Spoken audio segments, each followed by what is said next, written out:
Hello everybody and welcome back to another Running with Georgia review. So unfortunately summer is coming to an end. We are still getting some hot days here and there, but unfortunately it does look like autumn and then winter are fastly approaching. So that does mean there will be less daylight, unfortunately. The nights will come a little bit earlier on in the day, which does mean that if you are wanting to cycle outside, you will need a light. So, that being said, here is my review of the Magicshine RN 1200 bike light. Full disclaimer here, Magicshine did actually send me this light for the purposes of a review. However, that will not change my opinions. This review will still be an honest review, and they're not watching this before it's uploaded, so they have no say over the final cut. So what is this light? Well, as you might have been able to tell from the name, this is a 1200 lumen bike light that they say can be used for any cycle discipline, so on the road, mountain biking, sort of you name it, gravel as well. Riding with a light in darkness is incredibly important, so much so that in a lot of countries like the UK, it's a legal requirement to have a front white light and a rear red light while cycling after sunset. This not only means that you're able to see everything that's coming up in front of you, but also cars and other road users are able to see you, so less chance of you getting run over, which I'm sure nobody wants. So this is everything that comes in the box for the Magicshine RN 1200. So obviously you have the light itself with its built-in Garmin quarter turn mount. There are little hex screws in here, so if this gets worn out, so the plastic grinds out, you can take that off and then just buy another one on Amazon or wherever, and it'll be good as new. So then also in the box you have a USB-C charging cable. You have a 3mm hex driver, which you do need to install the mount. It has a little adapter for if you are wanting to attach it to a GoPro style mount. So you can attach the torch in there and then you just attach to the GoPro mount with that. And then you have the mounting hardware here itself. So this is the main mount that you attach to your handlebars. Obviously it doesn't work on its own like this. What you need to complete it is this little metal threaded end bit, this 3mm screw, and some of these straps. So as you can see, because this one's already curved, this is the one that comes pre-installed. I think this is the one that works with most handlebar width. But they have also provided two smaller ones and one larger one so that you can get the right fit. So once you've worked out which one of these works best for your handlebars, to put them out together, all you need to do is get your little metal threaded bit, push it in to the hooped side, just like that. Then you want to get the T-handle bit of the loop and just sort of pop it in and then hook it in like that. Then these metal bits, you want to make sure that they go in straight like that. And then you can get your screw, pop it in there, and then obviously just tighten it up either with the 3mm hex screw that they provide or your own Allen key if you've got them. So obviously at the front of the light you do have the LED light itself with a sort of anti-glare diffuser that points downwards to try and stop you dazzling pedestrians. The housing is a nice matte black metal, which feels really nice quality in the hands. At the back, you do have the charging port, which is covered by a little silicone stop. There is the power button up here. This goes in different colors to tell you your battery percentage. So if it's 21 to 100% battery, it will show up as green. If it is between 10 and 20%, it will be a constant red light. And then anything from 1 up to 10 will be a flashing red light, just to let you know to get it charged. Inside the light is a 4000 milliamp hour battery. So there are 5 different lighting modes here. So there's a 300 lumen, a 600 lumen, and a 1200 lumen constant light mode. And then there are 2 flashing modes. The first flashing mode goes up to 600 lumens, the second one goes up to 900 lumens. And with the 4000 milliamp hour battery in here, the stated battery times are as follows. So for the 300 lumen mode, it has a 6 hour, 30-minute battery life. For the 600 lumen mode, it has a 3-hour battery life. And then at the 1200 lumen mode, it's an hour and a half battery life. For the two flashing strobe ones, for the first flashing that goes up to 600 lumens, you will get 7 hours of battery life. So that is the longest one if you're really wanting to eke out, the battery life there. And then the second flashing mode, which goes up to 900 lumens, you've got about a 5-hour battery life there. And I would say from my testing that those battery life claims do seem to be pretty accurate. Obviously, this is pretty box fresh. I've only had it for a couple of weeks, and it is a lithium ion battery, so those sort of battery life claims will go down over time. The light also does come with an IPX7 waterproof rating. So IPX ratings for the waterproofness goes from 0 up to 8. So the IPX7 rating is good enough for 30 minutes submerged at up to a meter's depth of water. I did test this. I don't have a waterproof container that's a meter long, but I found the largest container I could, filled it up with water, and then plunged this into it for a while. And yeah, it works perfectly fine. One thing to note is that IPX7 waterproof rating only counts if you have this waterproof end cap completely sealed, because if it's not sealed, then water will be able to get into the USB-C charging port. The 4000 milliamp hour battery is also handy because the USB-C input of this flashlight is also a USB-C out. So you can use it in an emergency as a power bank. The 4000 milliamp hour battery should be enough to get you one full charge of your mobile phone. That does vary depending on which exact phone you have, but it can certainly get you out of a pinch. So it's an extra nice feature just to have with the light, especially if it's already going to be on your handlebars. You never know, you could be stuck stranded somewhere and you really need to make a phone call. And if your phone's dead, at least you have this. So obviously there's not much more that I can really talk about the light here. I'm in the middle of the day. There's no real need for a light. So I did go out about 10 o'clock at night the other day just to film some footage of me using this in the night. So I'll pop that in here for you now and you can see all the testing that I did with this bike light. So we have just taken a quick trip in the car to a nice dark country lane with no street lights. Relatively straight section, which should be a good test of the light. It does have a stated beam distance of 163 meters, so hopefully we should be able to see quite far down the road ahead. Okay, so we're going to start with the lowest steady mode now. You hold long press to get it on. So that is it at 300 lumens. Press it again, you go up to that 600 lumens. Again, everything is nicely illuminated, but it does get a little bit brighter. And then one final click, you get up to 1200 lumens right there. So now if we want to get on to the flashing light mode, we double tap. So this is it at the 600 lumen flashing on and off. And if I press once again, it goes like that. So that's me just cycling through all of them with the bike standing there. So all there's left to do is actually take it on the bike to cycle. Yeah, so just a quick spin around. Obviously it is quite dark. We're here up in Scotland and it's about 10 o'clock at night and no street lights about.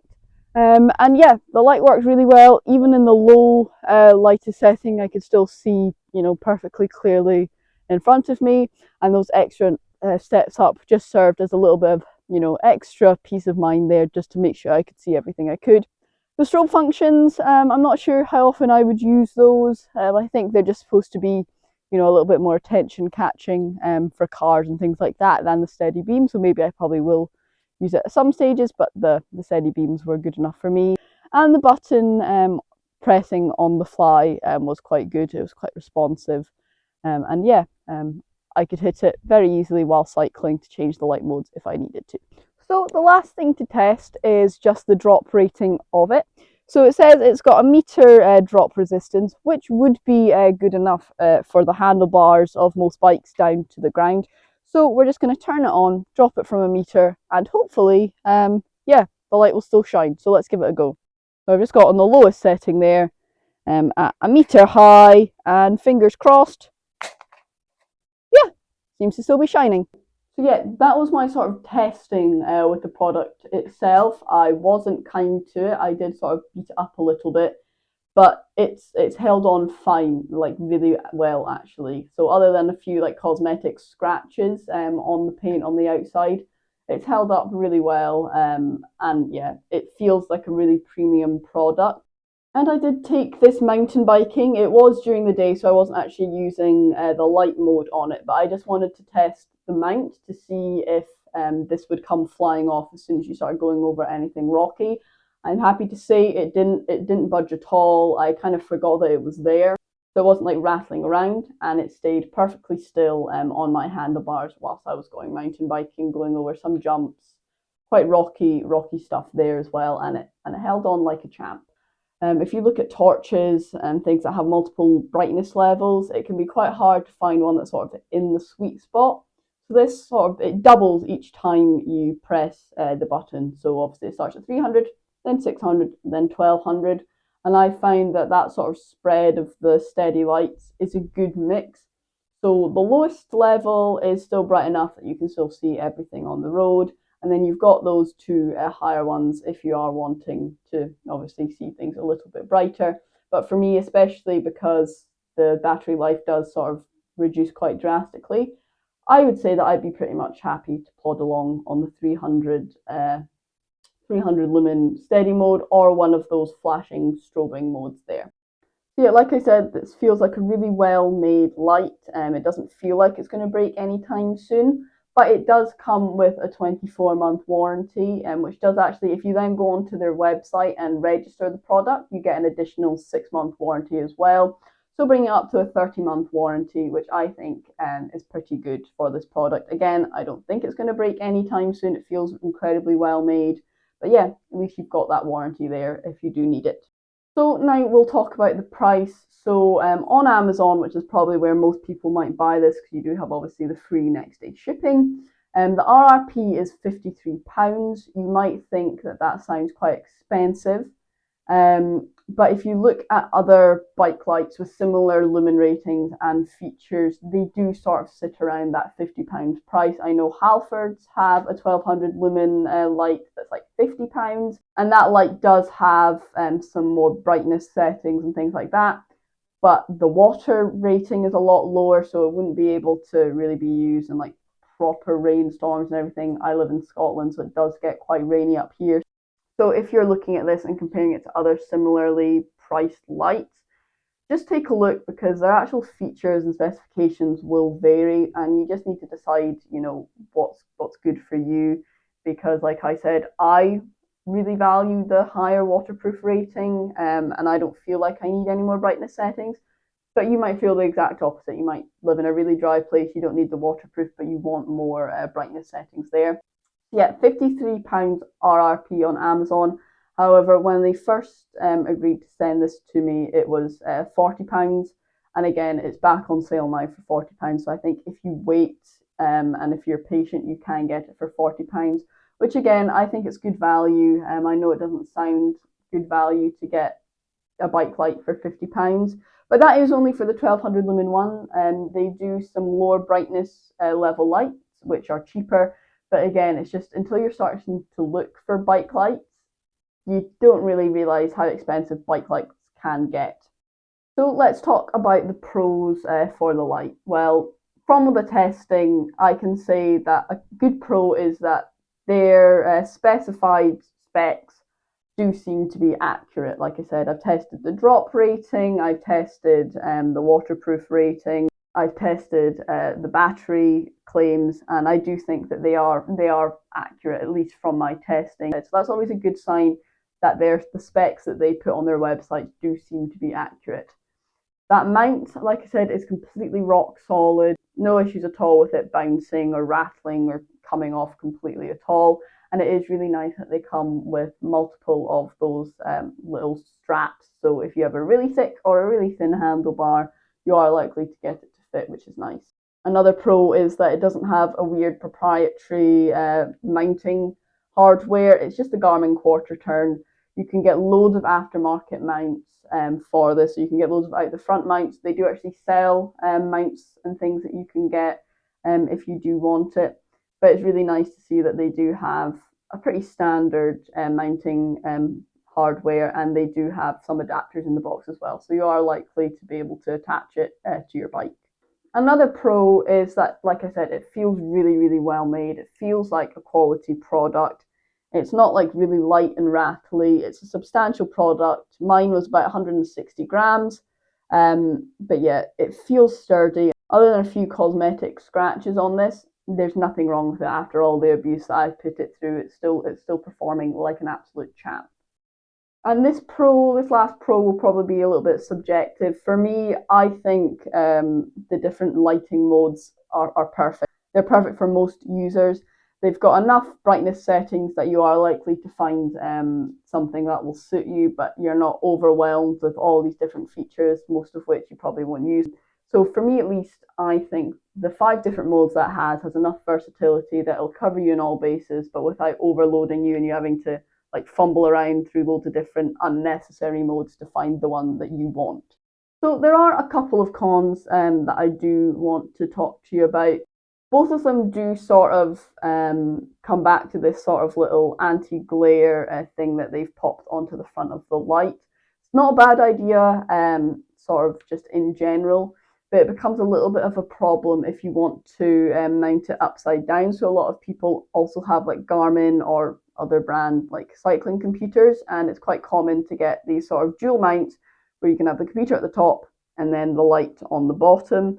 The way that this is designed is that as soon as you turn it down upside down to go onto one of those mounts, then the anti sort of glare reflectors are pointing the complete opposite way than they're intended to. So instead of not blinding pedestrians, it angles up. So you might be able to. I did test that, and to be completely honest with you, I don't think the anti-glare does much when compared to just a conventional light without any of the anti-glare whatever special things. But I wish there was a way that they could sort of design them out that if you wanted to put it under a cycling computer, you could have it this way up instead of having to turn it that way. So yeah, I think that's actually the only con I have. Everything else I have to say about this light is really nice. There is one sort of elephant in the room that I would like to talk about. So when I first saw that light, I was a little bit skeptical because it's a Chinese company that's on Amazon, and normally that would show sort of like red flags. You just think, oh, well, it's just like a Chinese drop shipping company. You see them like everywhere. Just they'll pick like a random name in English and they'll start like shipping out just any random product without really caring. And that was further sort of made to be a suspicion when I searched the name of the product and then I saw it under a different company's name being sold. And then I did some digging, and I think that that's not actually the case at all. So, like I said, this company is Magicshine, and they're very similar looking lights being sold under a company name called Olight. I know Olight, I've heard of them for a long time. They are very popular in sort of like the everyday carry sort of community. They do a lot of torches and everything like that. And at first I thought, oh, maybe this is just a product that anyone can buy from a factory and they just slap their name on it and then they can sell it without really caring. But then I did some digging and I don't think that's the case at all. I think Olight, they do most of their torches, and then the bike lights, I find out they have a partnership with Magicshine. So Magicshine design sort of the outside, and then Olight sort of pick the components for the inside. Magicshine makes them, and then Olight sells them. And then on the Olight boxes, it does actually say made by Magicshine. So I think it's not really one of those cases where it's just Magicshine are buying it from a random factory. I think Magicshine are making them, but they have this one licensing deal with Olight. And actually, when you look at it, you can't get the exact same product from Magicshine and Olight. Olight have slightly different specifications for their models. So that was one thing that was sort of put to rest. And yes, the packaging does have some sort of like spelling mistakes. I don't know if they had anyone that speaks English as a first language proofreading it. And again, that might show off some red flags. But from looking at this company, it really doesn't feel like it's just a random company trying to basically pull a cash grab for for customers on Amazon. They have their own website as well. It seems like they are designing and making all the products in-house themselves. And they are actually, I looked up, they are actually one of the exhibitors at the Birmingham Bike Show next year. So again, it does feel like they are an actual brand that's trying to make really good quality products for the bike community and trying to get involved with the bike community. They just happen to be based in China. So yeah, they are a Chinese company on Amazon, but they are a legit company from what I can tell. So that's very good. And if you are bothered by that sort of deal that they do with Olight, you probably shouldn't be. I mean, it's been a thing in many different sort of business sectors that different companies will just sort of like share components and things like that. In the automotive industry, you have like shared car platforms. So different companies will be able to use different components and designs and things for their cars. In the bike world, Giant make frames for a boatload of different other bike brands, and it's just a way that basically it benefits the consumer. If more companies can adopt, certain specs and designs and things like that, it makes it cheaper for the consumer in the end. So I don't see that as a negative thing. And again, it's a really well made product made by Magicshine. They just so happen to have a partnership with one other, again, very well respected company. Yeah, I just wanted to address that because I know as soon as some people see Chinese company on Amazon, it's going to be bad quality and kind of like a drop shipping exercise, but I do not think that is the case. Yep, that is the end of my review of the Magicshine RN 1200 Lite. Again, I was sent this for free by Magicshine, but if I paid for it, I still would have been incredibly happy. Obviously, like I said, £53 RRP, which is sort of in the ballpark of other 1200 lumen bike lights. They do make some higher brightness models and lower brightness level models, though the dimmer lights will be cheaper, the brighter lights will be more expensive. So if you have more or less budget, they will still have a light that'll suit you. Yeah, £53 RRP, but again, if you keep an eye out on Amazon, you should be able to get it around that £40 mark. So I have seen it at that price a few times. So yes, this will be staying on my bike. I'll be using this all through the winter, and I'll probably go and pick up one of their back red lights as well. Magicshine, if you're watching this, thank you very much again for sending this light. Feel free to send me more stuff in the future because this was a really great light. And I'm excited to see what they've got coming up in the future. I will be heading to the Birmingham Bike Show next year, so I'll get to see the guys in person. So thank you very much for watching this review. I'll leave a link down in the description for this product page on Amazon and also to the Magicshine website if you did want to take a look there. Again, product was sent to me, but I was not paid for this review and they've not watched this review. So it is an honest review and I really like this light and I think it's a good choice if you are wanting to go out and cycle even after the sun goes down. So thank you for watching this video. I hope you enjoyed it. If you did, please press like and leave a comment down below. I do have another sort of winter themed review coming up. It's another light, but this time for running. It's a nice head torch, not made by Magicshine. But if you're interested in that, please hit the subscribe button so you can watch that when that comes out as well. So yes, I hope you have a wonderful rest of your day and I will see you in the next video. Goodbye.